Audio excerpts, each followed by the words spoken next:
Great day, great day. Sae'Von Springer here, founder, managing partner of Native Assets, author of the Blockchain Blueprint. And today is May 24th.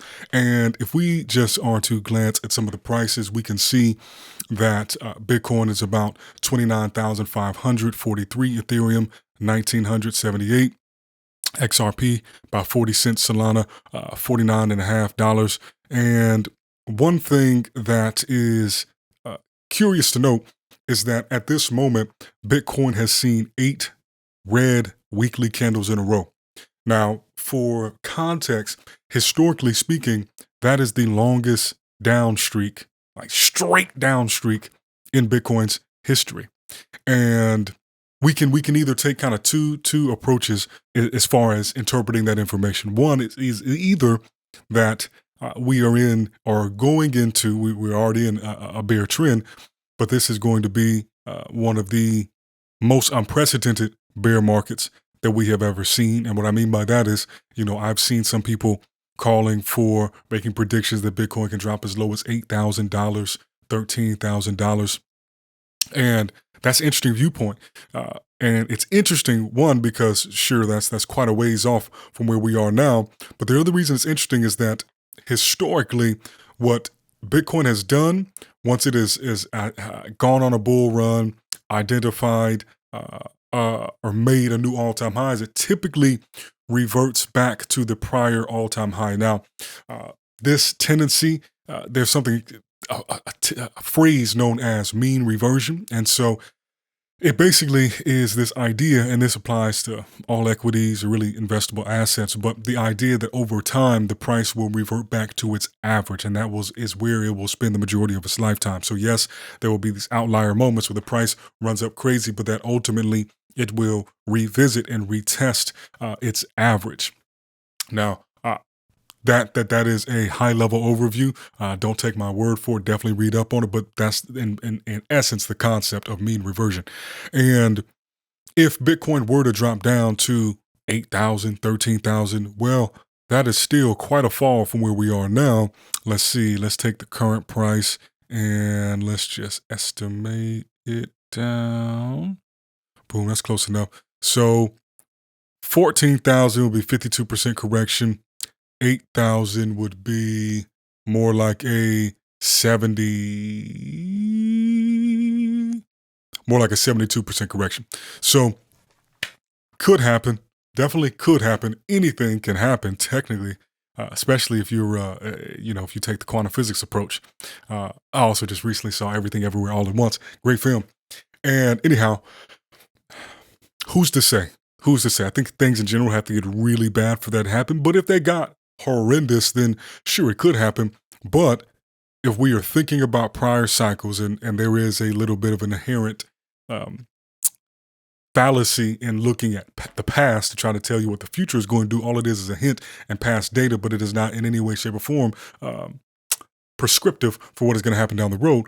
But usually what happens is the price will revisit prior all-time highs of the last cycle and then work its way up higher. But that could definitely change. So if we are to look at the fear and greed index to get a gauge of sentiment across the market, we can see that there is some extreme fear ranking at about a 12 as of this last update today. And yesterday it was a 10. And last week it was an 8 during everything going on with the Terra Luna situation. So as a whole, though, usually when the market is in extreme fear is a decent time to DCA, dollar cost average, or to just simply put a larger chunk in of some asset that you like. Any market does not last forever.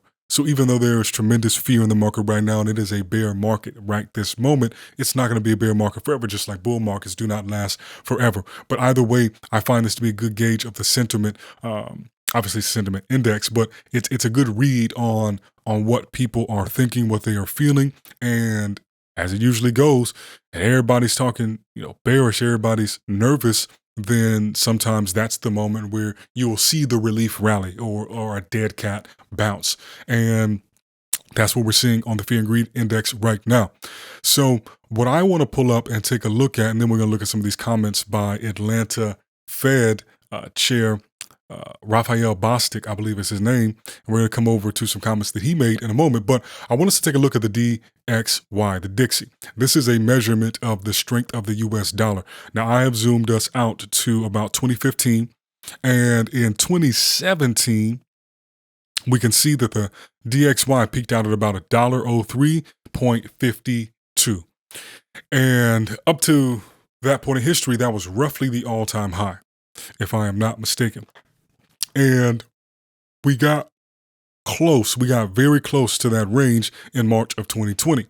And it actually got to about 103 and about a tenth of, about 103.018. All right.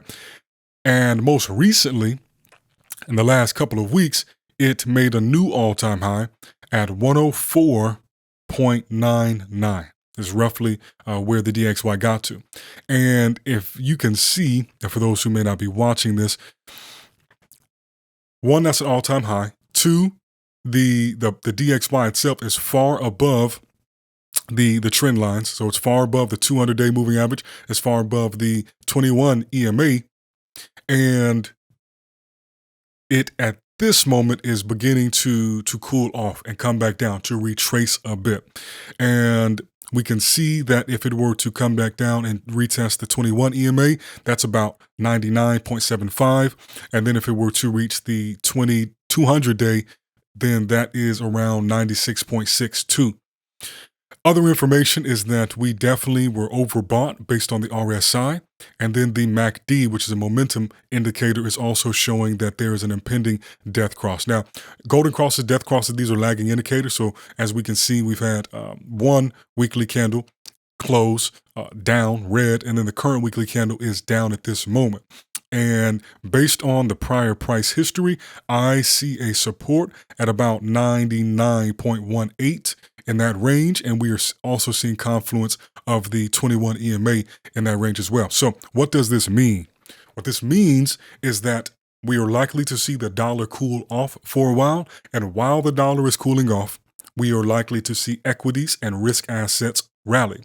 So in the maybe the more optimistic situation that we see for the DXY, which is pessimistic for equities as a whole, but what we would likely see is the price come down to the support area, this range, and we do see some confluence with the EMA in the middle of this Ichimoku cloud or Bollinger Band.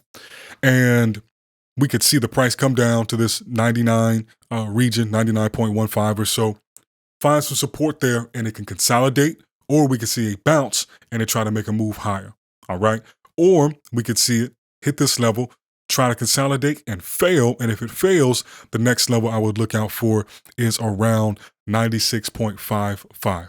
All right. So if it holds the first support around 99, then expect at that point for equities to go back down in price. If it fails this level, expect a much stronger bounce, a much stronger relief rally for equities. And we see this is lining up if we come over, and there is a strong correlation between equities as a whole, the NASDAQ, and Bitcoin at this moment.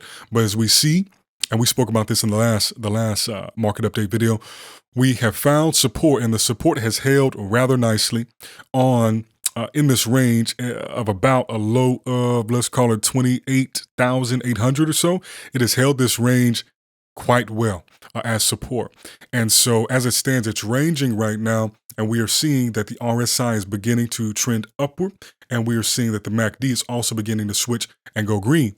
So in this situation, the most recent level that we should expect a retest of is about 33,000. So we should see Bitcoin, in the event that the DXY continues to fall and all other things remaining equal, that Bitcoin will try to go up here and test this resistance. And if it can flip it into support, the next major level to watch out for would be about 37,500. Now, if Bitcoin does not hold this current level, then expect it to break down to about 27,800 or so. And if it fails that level, watch for 26,000. All right. So one thing that I thought was fascinating, the timing of it, is something else I did not mention, is that Davos is happening right now, and the World Economic Forum is meeting. Now, for those who are less familiar, This is kind of like the Bilderberg meeting for the financial entities, financial firms, banks, fintech companies. It's like their own Bilderberg meeting. And a Bilderberg meeting is when massive entities, companies, conglomerates of all sectors, all industries meet up once a year, and they effectively have this internal powwow, right? And there are a lot of different opinions about what these meetings are for and the intentions. If they are, these are altruistic, if these meetings are more devious in their nature. But I had an epiphany as far as how to communicate this earlier today. These meetings are the equivalent of a company creating a roadmap for what they intend to do over the following quarter, 2 quarters, year, 2 years perhaps, right?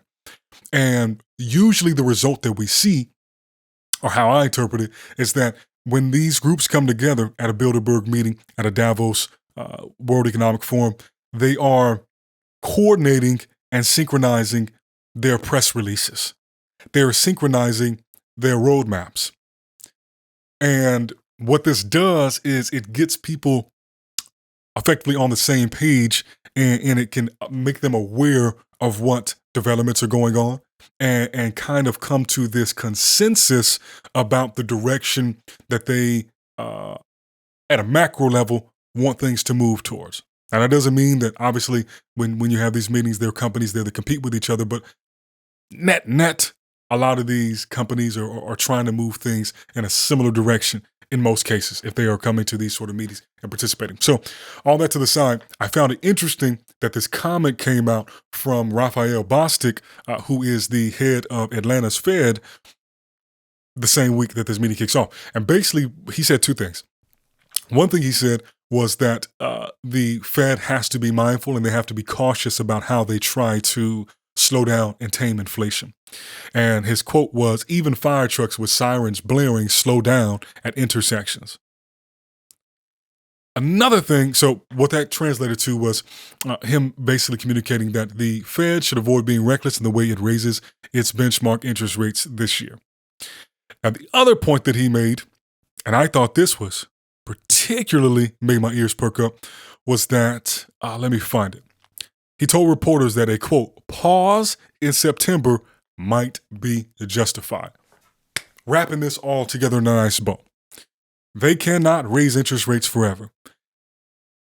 What they are doing currently is crippling the markets, right? We saw up only in the back half of 2020 and 2021, and we are seeing down only at this moment, basically. And if they continue to be this aggressive, they will obliterate the market. Now, who's to say if that's what they want to do? But let's assume they do not want to obliterate the market. At some point, they are going to have to begin to undo the damage that they're causing now. They cause damage by printing a bunch of money, right? Increasing the circulating supply quite drastically.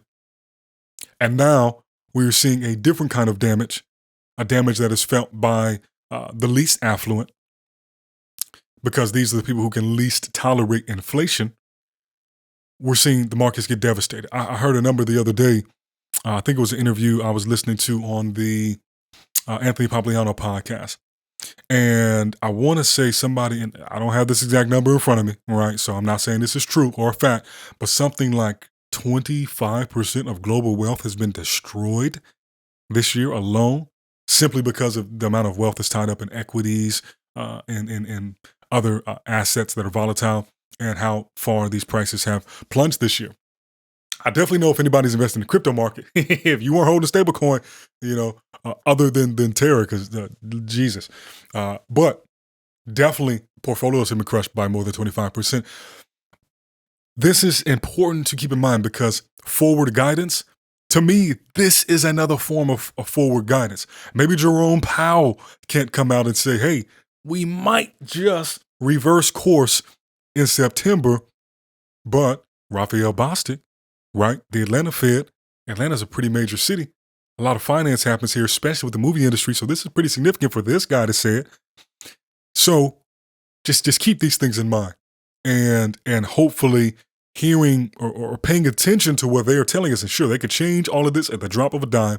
It's up to them how they address what is going on, and they have to be agile. But nevertheless, this is all data that you can take in to inform the decisions you are making at this moment. I know that's what I'm aiming to do. So that is going to wrap it up for this episode. I don't really think we need to spend too much time diving into anything else in this particular episode. Who knows? I might be back with one in another day or so.